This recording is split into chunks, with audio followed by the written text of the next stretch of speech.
Life throws you curveballs when you least expect it. And at 74, I figured I'd seen them all: love, loss, joy, heartbreak, the whole messy package. I was coasting, I thought, into the gentle, predictable rhythm of old age. My days unfolded in the quiet solitude of my Upper West Side apartment, surrounded by my canvases, the soft crackle of vinyl, and the distant city hum filtering through double-paned windows. Content? I'd convinced myself I was. Didn't need a thing. Then Liam showed up. Liam's my nephew, my younger sister Catherine's son. He landed on my doorstep after his world imploded. A familiar story, sadly. Marriage in ruins, career stalled. He arrived with a duffel bag, a weary smile, and eyes that looked like they'd seen too much, too young. No hesitation, I took him in. Plenty of room, after all, and my calendar wasn't exactly bursting with excitement. At first, it was just nice. A quiet comfort. He filled the apartment with a low-level hum of life I hadn't realized I'd been missing. We shared dinners, late-night talks, genuine moments of connection. He was a ghost of myself, the person I thought I'd buried years ago. Vibrant, curious, hopeful. But then things shifted. Subtly, at first. A lingering glance across the kitchen table. A touch that held a beat too long when he handed me a book. Imagination, I told myself. He's family, young enough to be my son, vulnerable, lost, looking for an anchor, nothing more to it. Then, late one night, I was in my studio, nursing a glass of wine, wrestling with a canvas that refused to cooperate. Footsteps outside the door. "Eleanor?" His voice, soft, hesitant, like he wasn't sure he should be there. "Come in," I called, setting down my glass, turning to face him. He stepped inside, the warm glow of the desk lamp catching his face. Something in his eyes. Something I couldn't place, but it sent a jolt through me, a quickening in my pulse I hadn't felt in decades. "Can we talk?" Barely a whisper. And just like that, the track of my life veered sharply. This is a story about choices, about the lines we draw and what happens when we dare to step over them, about loneliness, longing, and how easily life can spin out of control when you let your guard down for just a second. If you're willing to listen, I'll tell you everything. The truth about that night and the nights that followed, how it started and how it all unraveled. Living alone? Never imagined it. David, my husband of 40 years, we were supposed to grow old together in this apartment. Our dream. A modest but charming place overlooking Central Park. When he died 10 years ago, the world tilted. I retreated, finding solace in painting, in the predictable comfort of routine.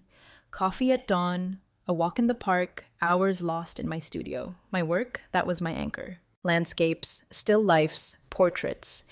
Each brushstroke a desperate attempt to make sense of a world that suddenly made none. Friends checked in occasionally. Catherine, my sister, would come by, sit at my kitchen island, sipping tea, talking about Liam. "He's brilliant, Eleanor," she'd say, eyes shining with that mother's pride. "But he's lost, just hasn't found where he fits." Liam was a distant figure in my life. Holiday gatherings, Catherine's stories. A precocious kid, always asking questions, scribbling in a worn notebook. Grew up to be a novelist, successful even. 3 books published by 30. But his personal life, a mess. Catherine called one afternoon, voice tight with worry. "Liam's not doing well, Eleanor. Marriage is over. Writer's block. Bad. Needs a change of scene, somewhere quiet to clear his head. I was hoping, could he stay with you for a while?" Hesitation. Not that I didn't want to help, just sharing my space again, after so long in my own rhythm, unsure. But Catherine sounded desperate. Couldn't say no. "Of course," I told her. "He's welcome here." When Liam arrived, the change was stark. The confident, charismatic young man I vaguely remembered, gone. Replaced by someone subdued, almost gray, tired, shoulders slumped, eyes shadowed. Single duffel bag, rest of his life apparently left behind in the wreckage of the city. "Aunt Eleanor," he said, forcing a smile. "Liam," I replied, pulling him into a hug. "Good to see you." Yeah. His room was ready, a small guest room overlooking the park. Fresh flowers, stack of books. Touched, he seemed. Thanked me with a sincerity that tugged at my heart, made me feel both needed and achingly sad for him. Initially, we kept our distance. He stayed mostly in his room, laptop open, staring out the window, gave him space. Didn't know how to approach that kind of quiet despair. But days bled into weeks, a rhythm emerged. I'd cook dinner, he'd join me, offering to chop vegetables, set the table. We'd eat in comfortable silence or talk about nothing much. The weather? A book he was reading? Slowly, he started to open up. Feels like I've lost everything, he admitted one night, voice heavy. Marriage, career, all gone. Reached across the table, laid my hand over his. You haven't lost everything, Liam. You're here. Family who loves you. Young enough to rebuild. Small, grateful smile. Thanks, Aunt Eleanor. Don't know what I'd do without you. Weeks turned into a month. Our bond deepened. Morning walks in Central Park, exploring paths I hadn't seen in years. He'd talk about his childhood, his writing, the dreams he wasn't sure he could still chase. You're so talented, Liam, I told him one afternoon, walking past the Bethesda Terrace. Accomplished so much already, don't give up now. Looked at me, a mix of gratitude and disbelief. Easy for you to say. But it's hard to see the good when everything's crumbling. Understood his pain more than he knew. After David, felt the same way. Adrift, unmoored, lost without him. But I'd found my way back, through my art. Wanted to help Liam find his way too. One evening, studio invitation. This is where I spend most of my time, I said, gesturing to the canvases. My sanctuary. Walked around, studying my work with an intensity that surprised me. These are incredible, he said, genuine admiration in his voice. Captured so much life. Something stirred in me, hearing that. Pride, maybe, I hadn't felt in years. Thank you, softly. Art's always been my way of making sense of things. Nodded, thoughtful. Think I need to find something like that again. Something that makes me feel whole. Moments like that, I started to see a shift. Lighter, more present, weight lifting. But with it, something else. Couldn't name it. The way he looked at me sometimes. Gaze lingering. Touch, a second too long, dismissed it. Affection. Closeness. But days passed. Harder to ignore the way it made me feel. Afternoon on the balcony, overlooking the park, sipping tea, watching sunset paint the skyline. Conversation drifted to David. Found myself opening up, like I hadn't in years. My best friend, I said, voice tinged with sadness and warmth. Built this life together, losing him, felt like losing part of myself. Liam reached, took my hand. Gentle, firm touch. You're incredible, Eleanor, he said. Hope you know that. Everything you've done, everything you've been through, stronger than you realize. Words took my breath away. Looked at him. Moment. Something in his eyes. Heart raced. Admiration. Longing. Something else. Unreadable. Pulled my hand away quickly, trying to steady myself. Thank you, Liam, forcing a smile. Moment lingered. Unspoken, undeniable. From that day on, the dynamic shifted. Camaraderie still there, but underneath an undercurrent. Tension. More aware of him. How he moved. Spoke. Presence filling the apartment. Told myself it was nothing. Reading too much. But late at night, staring at the ceiling, couldn't stop thinking about him. How he made me feel. Evening. Cleaning up after dinner. Kitchen. Can we talk? His voice hesitant. Of course, I said, turning. Struggled to speak. Then, finally, just want you to know how much you mean to me, he said. Kind, patient, don't know what I'd do without you. Emotion thick in his voice, lump in my throat. Don't thank me, Liam. Happy to have you here. But the way he was looking at me, intense, searching, more. Liam, I began, voice trailing off. Step closer, hand brushed mine, air charge, something I didn't want to name. Quiet autumn evening, boundary blurred, undone. Day had been ordinary, comforting monotony of routine, Liam and I in Central Park, raking leaves, crisp air, earthy scent, soft sunset light, golden glow on everything. Liam seemed lighter, weeks, laughed easily, melancholy replaced by warmth, contagious. You've got a knack for this, Aunt Eleanor, he said, gesturing to the neat piles of leaves, like you've created your own little world here. Smiled, wiping gloves. This place, my refuge, kept me grounded, especially after... Voice trailed off, nodded, understanding, no need to finish. Evening, after dinner, poured wine, new habit since he arrived, living room, fireplace crackling, warm, cozy, safe. Stark contrast to the unease growing inside me. Started innocently. Books. Rereading The Great Gatsby. Debated themes. Love, ambition, elusive happiness. Tragic, really, he said, swirling wine. Gatsby chasing a dream that was never real. Nodded. My own life. Dreams let go. Sometimes easier to hold on to the idea of something than face reality, I said softly. Looked at me, eyes searching mine. Do you ever feel like you've settled, Aunt Eleanor? Like you gave up on something you wanted? Caught off guard. Sipped wine, stalling. Don't know, admitted finally. Suppose there were things I wanted that didn't happen, but don't regret the life I've had. Been meaningful. Meaningful, he repeated, contemplative. Good word for it. Think I've been chasing the wrong things my whole life. Now that I've lost them, not sure what's left. Reached out, hand on his. You're still young, Liam. Time to figure it out. Hand tightened on mine. Moment shifted. Later, studio, alone. Realized how unsettled that moment had left me. Tried to focus on canvas. Thoughts drifted back. Liam, the look, warmth of his hand. Nothing, I told myself. Fleeting, vulnerability, nothing more. Footsteps outside the door. Lenore? Voice quiet, hesitant. Come in, I said, setting down brush, turning, stepped inside. Face lamplit. Something in his eyes, intensity. Pulse quickened. Everything okay? Casual, trying to sound. Hesitated, gaze dropped. Don't know, admitted. Just needed to talk to you. Of course, I said, gesturing to a chair. Didn't sit. Step closer, hands fidgeting. Don't know how to say this, he began, whisper. Feel like everything in my life's falling apart. You're the only thing that makes sense right now. Jolt down my spine, mouth open to respond. Close the distance. Aunt Eleanor. Voice broke. Vulnerable, lost. Couldn't stop him. Leaned in. Lips brushed mine. Soft, tentative, waiting for me to pull away. Didn't. Brief kiss. Moment stopped, pulled back, eyes fear and longing. Sorry, quickly, stepping back. Shouldn't have... It's okay, I interrupted. Voice trembling.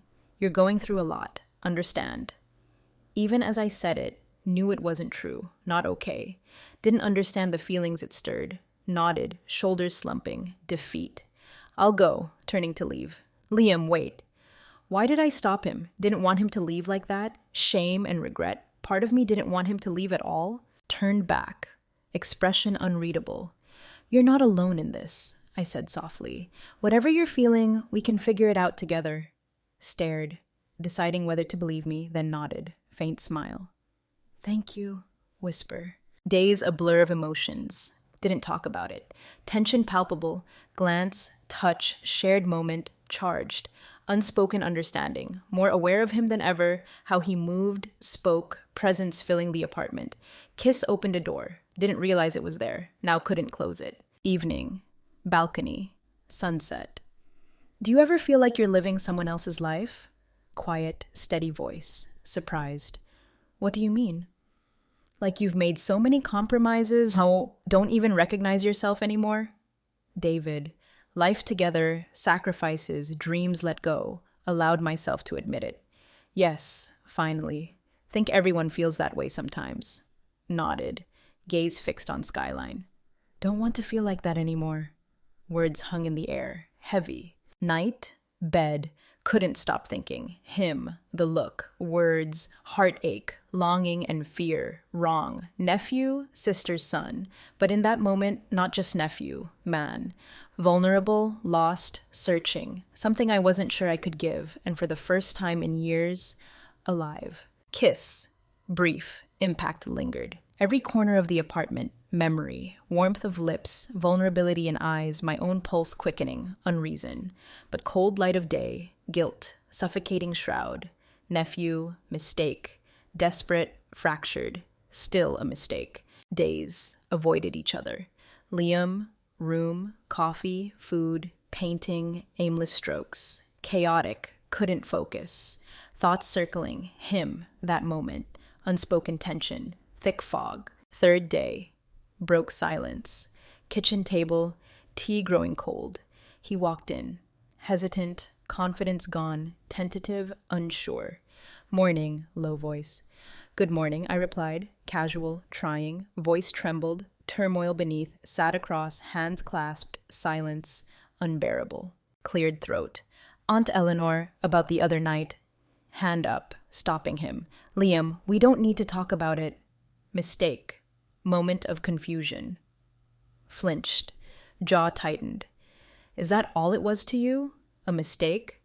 Stared, hurt in his voice. What else could it be? Don't know, admitted, gaze dropping. Didn't feel like a mistake to me. Felt real. Jolt through me. Forced composure. Liam, you're going through a difficult time. Vulnerable. I should have been more careful. Careful? Repeated, voice rising. You think this is just about vulnerability, me being lost? Asked, voice sharper than intended. Stood abruptly, chair scraping. You don't get it, do you? Eyes blazing. Think I don't know what I'm feeling? Just some broken kid clinging to the first person who's been kind. This isn't about that, Eleanor. It's about you. Echoed, stunned. Yes, you. Voice softening. You're incredible. Don't even see it. Built this beautiful life. Kind to me. Understanding. You make me feel alive. Breathless. Dread. Couldn't explore this. Couldn't be. Liam, I care about you. Carefully. But this can't happen. Not right. Stared. Long moment. Pain in his eyes. Understand, finally. I'll pack my things. Leave. Liam, you don't have to... Yes, I do, firmly. Staying here, worse for both of us. Night. Bed. Staring at ceiling. Weight of his words. Part of me wanted to stop him. Stay. Figure it out. Another part knew he was right. Next morning, gone. Apartment empty. Unbearably. Weeks. Wandered room to room. Silence echoing. Tried to lose myself in art. Canvases abandoned. Mess of colors. Nowhere. Distractions. Chores. Books. Friends. Nothing worked. Missed him. Afternoon. Weeding balcony garden. Phone buzzed. Catherine. Liam staying with a friend in the city. Needed time to sort himself out. Thank you for looking after him, Eleanor. Don't know what he would have done without you. Stared at message, heart aching. If only Catherine knew the truth. Weeks turned into months. Fragile normalcy. Painting again. Darker. Introspective. Friends noticed. Said nothing. Sensing. Not ready to talk. Then, letter. Plain envelope. No return address. Handwriting unmistakable. Liam's hesitated. Opening it. Hands trembling slightly. Dear Eleanor. Hope this letter finds you well. Thought about writing 100 times. Never knew what to say. Still not sure if I'm doing the right thing, but things I need to say. Hope you understand. First, apologize. Putting you in impossible position. Making things complicated. Crossed a line, regret that forever. But need you to know what I said that night, true. Anchor. Strength, comfort, drowning. Reminded me of the person I want to be. Always grateful for that. Seeing a therapist. Untangle the mess. Not easy. Start. Writing again too. First time in years. Words coming from truth. Not need to impress. Don't know future. Hope we both find peace. You deserve happiness, Eleanor. Don't forget that. Thank you for everything. Liam. Read twice. Tears streaming. Bittersweet reminder. Everything that happened couldn't be. Folded letter carefully. Drawer. Mementos, piece of my story now, carried with me. Apartment no longer empty. Quiet, yes, but full of memories. Painful and beautiful. Returned to art. Renewed focus. Pouring emotions onto canvas. Never before. Ache lingered. Solace in knowing. Both trying to heal. Own ways. Months passed. Sharp edges dulled. Memory lingered. Faint shadows. Corners of my mind. Autumn to winter. Retreating more into art. Therapy. Process everything. No words. Paintings changed. Abstract. Swirling colors, shapes, chaos and order. Friends commented. Shift. Intensity. Emotion. Tapped into something deep, Eleanor, one said. Found a new voice. Right. Didn't tell them why. Those months. Broken something, revealed something else. Strength. Resilience. Capacity to feel deeply. Even pain. Hurt. Healed. Unanticipated ways. Catherine called frequently. Liam's progress. Doing better, therapist, writing again, finding his footing. Good to hear, I replied. Steady voice. Heart ached, hesitated. Don't know what you said to him while he was with you, but helped. Different now, stronger. Didn't know how to respond. Truth? Not sure if I'd helped or hurt him more. Winter harsh. Snow, frost, apartment colder. Weather? Lingering emptiness, cold morning, tea by fire, package, Liam, opened carefully, hands trembling, book, first edition, The Great Gatsby, novels we talked about, note inside. Eleanor saw this, thought of you, thank you, kindness, patience, wisdom, mean more than words. Take care. Liam held book, worm cover, simple gesture, tears, closure, small step, healing. Days longer again. Spring, renewal, balcony garden, flowers blooming, vibrant colors, echoing emotions, paintings, venturing out more, friends, art shows, work well received, sold pieces, years, good to share, art speak for me. Afternoon, balcony garden. Catherine called. News. Liam's publishing a new book. Summer, best thing he's ever written. Wonderful. Genuinely happy. Wanted me to tell you, she added. Said you helped him find his way back to writing. Didn't know how to respond. Pride. Familiar ache of loss. Summer. Activity. Catherine invited me to city. Book launch. Declined. Not ready. Face him yet. Sent letter instead. Brief. Heartfelt. Liam, so proud of you. Congratulations. New book, brilliant as you are. Take care, Eleanor. Mailed it. No reply expected. Weeks later, package, signed copy of book, inscription. To Eleanor for showing me the way back to myself. Lump in throat. Peace. Life continued. Memories of those months remained, no longer a weight, part of my story. Complexities, love, loneliness, choices, experience, not mistake, lesson, confront parts of myself, didn't want to face, loneliness, yearning, resilience, didn't know I possessed, hurt, healed, unanticipated ways, evening, balcony, sunset. Thought about Liam, how he was doing, desk, pen in hand, pouring thoughts, intensity, passion, hoped he was happy, realized I was happy too, balcony garden, full bloom, riot of colors, scents, celebrating life, walking among flowers, contentment, eluded me so long, life messy, unpredictable, joy and pain, love and loss, beautiful. Learned to embrace it all, good, bad, everything. Sun dipped below skyline, golden light, smiled exactly where I needed to be.